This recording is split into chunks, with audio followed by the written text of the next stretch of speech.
isang recipe na naman ang aking gustong ibahagi dito sa inyo. So, mayroon na naman tayong masarap na recipe gamit ang ating manok na ito. Adobong manok in oyster sauce. Yan, guys.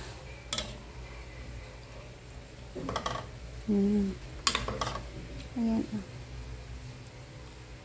Sarap. Adobong may sabaw.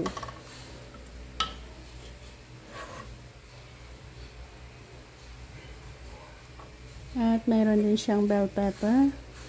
Mayroong lemongrass.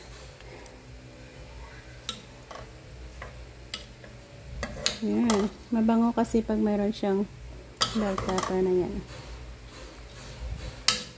At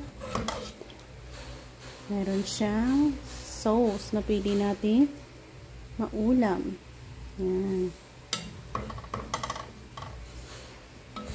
Next video natin, ipopost ang whole process kung paano natin ginawa.